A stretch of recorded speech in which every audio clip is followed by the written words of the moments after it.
ओम भूर्भुवः स्वः तत्सवितुर्वरेण्यं भर्गो देवस्य धीमहि धियो यो नः प्रचोदयात्।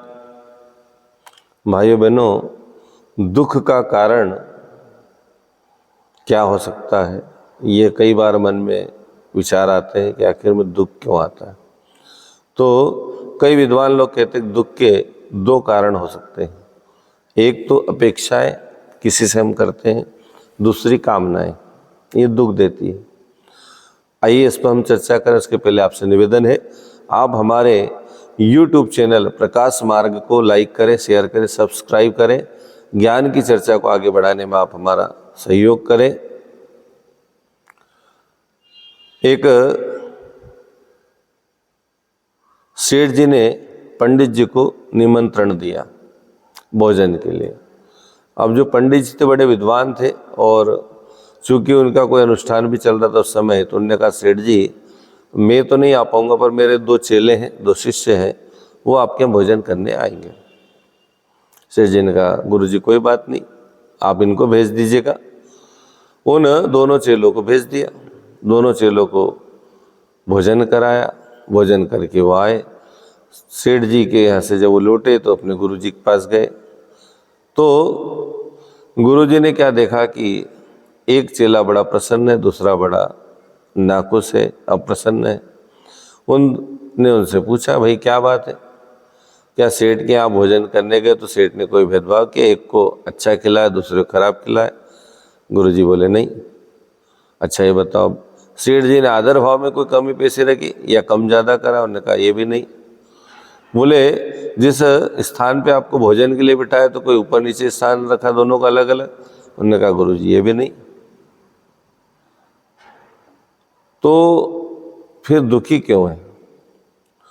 तो दक्षिणा कम ज़्यादा दी होगी, एक को ज़्यादा दी होगी एक को कम दी होगी, ये कारण हो सकता है। उन्होंने कहा गुरुजी ये भी नहीं है। दोनों को सेठ ने 2-2 रुपये दिए।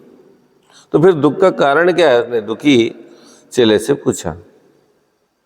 उसको कहा भाई क्या बात है?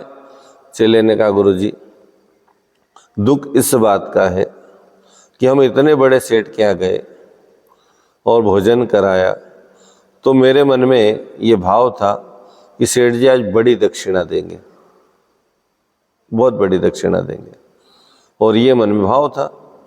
तो सेठ ने भोजन के पश्चात 2 रुपये दिए, सस्ता जमाना था।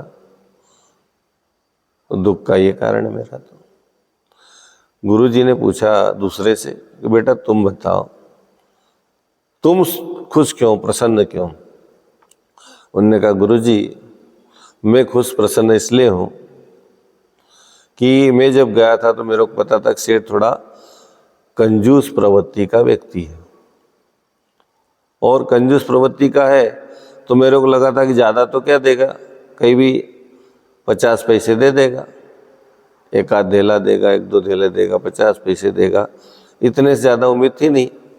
लेकिन इस सेठ ने हमें 2-2 रुपये दे दिए तो मैं बड़ा प्रसन्न हो गया। अरे हमने तो इतना ही सोचा था, इतना मिल गया। तो दुख का कारण अपेक्षाएं होती है, कामनाएं होती है। आदमी अपेक्षा करता है कि मुझे इतना मिल जाएगा, या कामना करता है इतना मिल जाएगा, और जब वो नहीं मिलता है तो फिर दुखी हो जाता है। जैसे 2 चेले, दोनों को 2-2 रुपये मिले, लेकिन एक खुश है और एक दुखी है। एक धारणा पहले से बना रखी थी।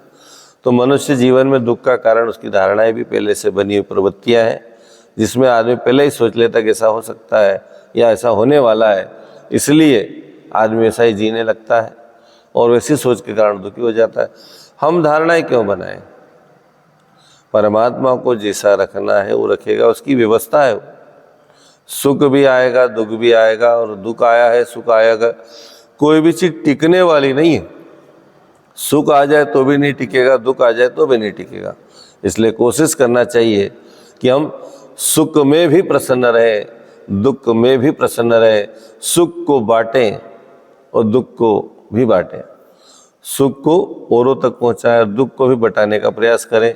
परम पूज्य गुरुदेव कहते हैं प्रसन्न रहने के 2 उपाय, अपनी आवश्यकताएं अपेक्षाएं कामनाएं कम करें। और दुख का ये कारण है कि आदमी बहुत ज़्यादा उम्मीदें लगा कर बैठ जाता है बेटों से, आने वाली पीढ़ियों से कि साहब मेरा इतना हो जाएगा, इतना कर देंगे। नहीं, संभव नहीं साहब। जो कुछ होना है आपके प्रारब्धों के अनुरूप ही होना है, इसलिए जो हो रहा है ईश्वर को समर्पित कर दो। खुश रहना, प्रसन्न रहना, तो अपनी अपेक्षाएं कम कर दो, आवश्यकताएं कम कर दो और परिस्थितियों से तालमेल बना लो। आपस में तालमेल बनाए, तब जाकर व्यक्ति प्रसन्न हो सकता है, सुखी हो सकता है। प्रसन्न रहने के 2 उपाय परम पूज्य गुरुदेव के अनुसार, परिस्थितियों से तालमेल बनाए, अपनी आवश्यकताएं कम करें, सुखमय जीवन जीने का प्रयास करें, यही आधार है। और हो सके तो गुरुदेव का दूसरा सूत्र अपनाएं, सादा जीवन उच्च विचार। हमारे विचार ऊंचे हो, जीवन ऊंचा हो जरूरी नहीं। आज दिखावे के कारण जीवन तो बहुत ऊपर दिखता, लेकिन आदमी के जीवन में झांक कर देखते तो पतन के मार्ग पर दिखता है, व्यसन और फैशन में डूबा दिखता है, जहाँ वहाँ गिरा पड़ा दिखता है। इसलिए हम कोशिश करें कि इसके जीवन को सादा जिए, लेकिन उच्च विचार वाला जिए। विचार हमारे शानदार होना चाहिए, क्योंकि दुनिया में व्यक्ति के विचारों का बड़ा प्रभाव होता है। इसलिए हम कोशिश करें उन विचारों में जीने का। ओम शांति।